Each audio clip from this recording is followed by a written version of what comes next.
rekan-rekan media yang mau memantau persoalan ini. Kita hari ini tanggal 22 Juni sudah membuat surat pengaduan ke Propam ini yang diterima oleh Bapak Agus Mulyana ya, yang pada intinya ada dugaan. Jadi Niki minta perlindungan hukum dan keadilan, adanya dugaan kriminalisasi dan ketidakprofesionalan. Jadi intinya seperti itu, materinya seperti apa, ada sekitar 9 halaman tadi kita sampaikan, berikut lampiran-lampirannya. Jadi terkait dengan permasalahan ini kami sudah adukan, siapa yang kita laporkan itu menjadi urusannya pihak Propam. Jadi kita tidak akan sampaikan ke rekan-rekan karena itu biar menjadi proses penyelidikan atau mungkin yang ditindaklanjuti oleh institusi dari Propam itu sendiri. Dari divisi Propam nanti pasti akan menindaklanjuti pengaduan. Yang jelas Niki meminta keadilan. Niki mengajukan permohonan perlindungan hukum ke Kadif Propam seperti itu. Jadi kalau apa yang menjadi permasalahan sebetulnya berawal dari postingan Niki. Ada postingan Niki di salah satu Instagramnya, ada kalimat, saya tidak akan buka semua supaya tidak menimbulkan masalah baru. Yang jelas ada kalimat ini terhadap foto seseorang. Abang Propam jangan mau percaya omongan yang ngomong banyak juga menipu atau PHP kepada para senior. Ini adalah himbauan Nikita Mirzani kepada Propam. Tapi justru yang melaporkan dan tersinggung, merasa itu fitnah dan mencemarkan nama baik adalah bukan anggota Propam yang lapor. Ada seseorang yang berinisial MD yang melaporkan di Polresta Serang Kota. Seperti itulah. Jadi ada foto, memang ada foto seseorang, tapi saya tidak akan buka fotonya. Yang jelas ini jadi permasalahan, salah satu permasalahan. Yang jelas bahwa ini adalah himbauan Niki yang diposting di Instagram Story. Yang kedua, ada beberapa postingan-postingan dari media sosial, yakni dari teman-teman media online. Itu ada berita tentang kejadian penganiayaan atau pemukulan terhadap security dan sebagainya. Itu sama Niki diambil, diposting ke Instagram Story-nya, dan itu dijadikan dasar menjadi sebuah permasalahan. Dan seperti itulah sehingga timbul permasalahan pada tanggal 15 tiba-tiba datang di rumahnya Niki jam 3 pagi. Ya itulah kita laporkan semua permasalahannya dan Niki minta keadilan. Bagaimana ceritanya? Apakah memang Niki itu pernah diproses seperti apa, biar dia jelasin secara berurutan supaya jelas ya. Bagaimana nih ceritanya awalnya nih? Coba nih. Kan ceritanya awalnya itu laporan itu tanggal 16 Mei. Tanggal 16 Mei, tanggal 27 Mei ada surat panggilan untuk tanggal 31 tapi klarifikasi. Terus tanggal 31 Mei datang lagi surat buat datang ke Polres Banten tanggal 3 Juni untuk klarifikasi. Tiba-tiba tanggal 4 Juni ini udah SPDP. Padahal kan kalau menurut Bapak Kapolri itu kan ada restorasi justice, kita harus diketemukan oleh sang pelapor ya kan, tapi ini enggak. Tiba-tiba tanggal 6 Juni dikirim lagi surat panggilan, tanggal 9 Juni itu surat panggilan pertama. Terus di tanggal 10 Juni ada lagi surat panggilan untuk datang tanggal 13 Juni sebagai saksi. Cuman tanggal 16 ada tersebar surat ke teman-teman wartawan dan ke musuh saya yang sudah diposting duluan. Itu tanggal 13 Juni katanya sebagai TSK alias tersangka gitu kan. Nah padahal kan proses ini saya tuh belum datang sama sekali gitu, karena biasanya kalau kita tidak datang pertama itu akan ada pemanggilan lagi gitu kan, akan ada pemanggilan lagi. Ini enggak, ini langsung kayaknya tuh semua serba cepet gitu. Di sini tuh serba cepet, kayak ekspres banget gitu. Padahal saya punya kasus juga, saya ngelaporin Baby Z itu di Tangerang Selatan, di Polres Tangerang Selatan. Sudah hampir mau 1 tahun.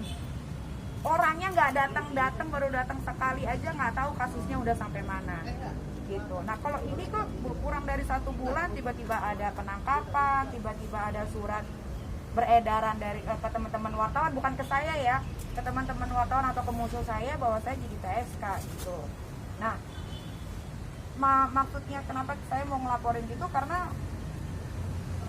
kok ini cepet banget ya gitu. Kayaknya kok surat edaran dari Bapak Kapolri ini kok tidak diindahkan oleh bapak-bapak kepolisian yang ada di Polresta Banten gitu. Mana restorasi justice-nya, orang saya yang ngerti hukum aja bisa diginiin, apalagi saya selebriti. Gimana kalau orang umum, masyarakat umum mungkin udah dipenjarain kali, penjara udah penuh gitu sama kasus-kasus kayak begini. Ini nggak boleh, apalagi kan ini sebentar lagi juga mau ulang tahunnya Polri kan, jangan sampai mencoreng juga ya. Mudah-mudahan ini jadi kado terindah buat ulang tahun Polri, supaya bisa dibenahi lagi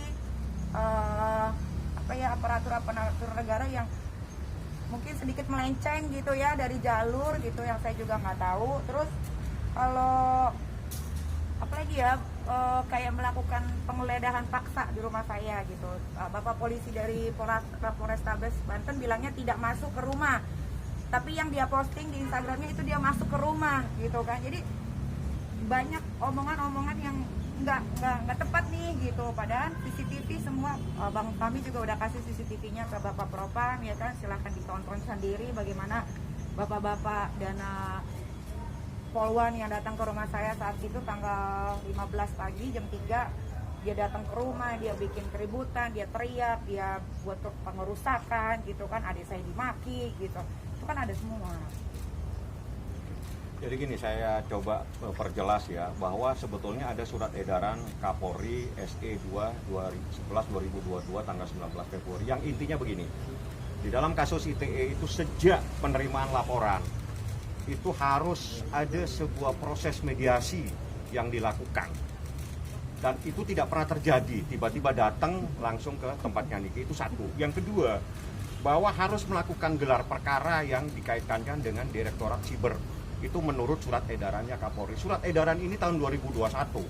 Sehingga kami mengadu, apakah memang surat edaran Kapolri itu tidak berlaku? Dikesampingkan begitu saja. Ini Kapolri yang tanda tangan surat ini. Ini surat edaran yang harus berlaku di seluruh Indonesia. Tapi ini tidak diberlakukan. Prosesnya semua ini dikesampingkan. Ini ada beberapa yang saya ambil hanya poin ke-5, ke-6, dan ke-7. Jadi ada sekitar 11 surat edaran itu petunjuk yang dikeluarkan oleh Kapolri, dan juga ada telegram. Telegramnya itu harus dilakukan gelar perkara di Siber. Ya, Ada di Barreskrim. Dan ini tidak ada tiba-tiba datang blak. Tahu tanggal 15 dia datang katanya mau membawa Niki. Nah, tanggal 15 itu Niki dan saya kebetulan hadir di sana pada saat jam 8 pagi. Niki tidak pernah menerima adanya surat penetapan dia sebagai tersangka. Tidak pernah diserahkan ke Niki walaupun orangnya pada datang semua di sana. Namun justru yang beredar tertanggal 16. Beredar tanggal 16, penetapan tertanggal 13. Kenapa tidak datang pada saat tanggal 15 Anda menyerahkan kepada Niki surat itu? Ada apa yang terjadi di sini? Ini semua yang kami sampaikan, ada sekitar 9 halaman yang kami sampaikan dengan bukti-bukti. Bagaimana proses ini, kami minta keadilan, kami minta Bapak Kapolri untuk bisa memantau ini persoalan. Kita minta perlindungan ke Kadif Hukum. Saya juga berkirim surat ke Irwasum. Kita juga berkirim surat ke Kabareskrim. Ini masalah kita kirimkan semua informasi ini. Baik ke Kadif Propam, ke Kapolri, ke Kabareskrim, semua. Surat-surat ini sudah kita sampaikan. Dan Niki membuat pengaduan secara tertulis pada hari ini karena dia harus membuat kepada Kadif Propam dengan lampiran-lampiran yang ada. Termasuk lampiran adalah lampiran berita dari media yang dijadikan dasar oleh Niki memposting di Instagram story-nya. Itu semua kita sampaikan. Ini ada, ini beritanya semua. Ini semua ada beritanya. Ini saya tidak mau, ini kan ada medianya ya. Saya nggak mau, saya sama-sama ngerti. Itu berawal dari berita di media massa. Diambil sama Niki, diposting, bla bla dan seterusnya. Dan juga tadi ada postingan Niki yang menghimbau kepada Propam. Bagaimana Niki menghimbau kepada Propam, justru orang lain yang lapor polisi merasa dia tersinggung dan difitnah. Dia bukan anggota Propam yang lapor ini. Kenapa harus dia yang merasa Niki itu mencemarkan nama baiknya? Apa yang terjadi? Ini biar aja diproses semua oleh Propam di Irwasum. Karena kita kirim suratnya ke Irwasum, ke Kadif Propam, ke Kapolri, semua kita kirimin surat. Karena kita punya hak untuk mencari keadilan. Rakyat diberikan hak oleh Kapolri, oleh undang-undang mencari keadilan terhadap proses hukum yang terjadi di Indonesia.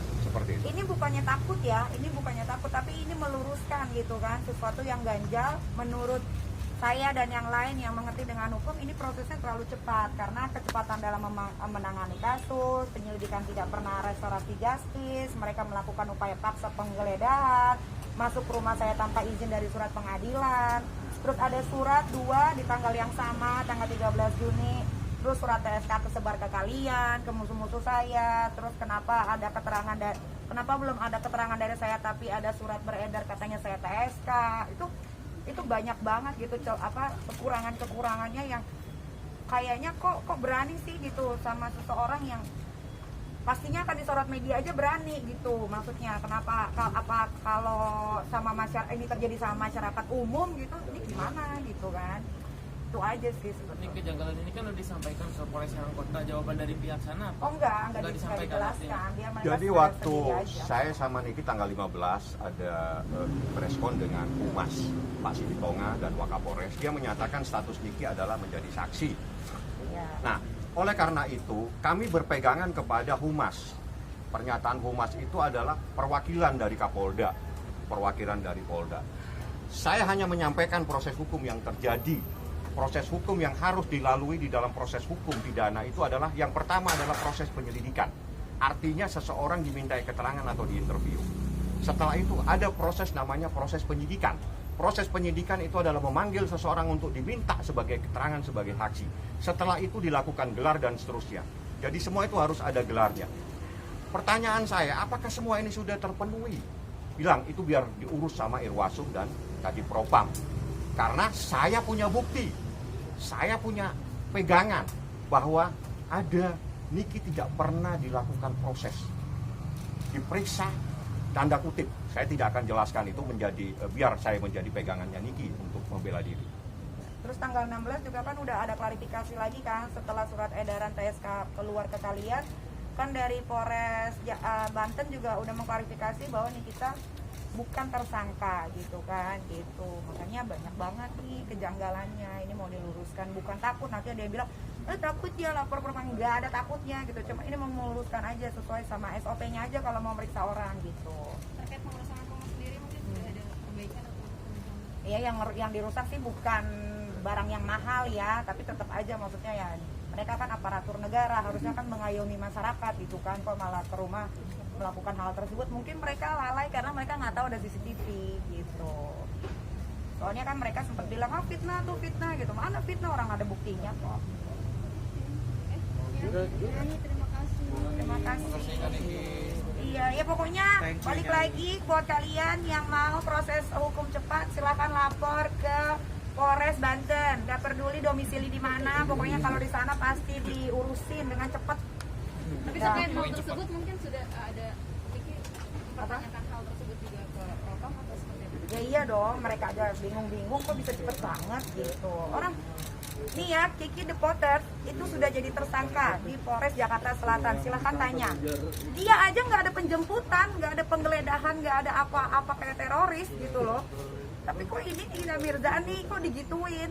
Jadi Niki juga memposting tentang ada driver atau siapa yang sempat dilakukan penyekapan ya, itu ada di postingan dan salah satu saya masukkan dalam bukti. Proses itu sekarang ada di Polres Jakarta Selatan. Nindi Ayunda bilang aja gitu. Itu juga Nindi Ayunda itu kan dilaporkan sama supir.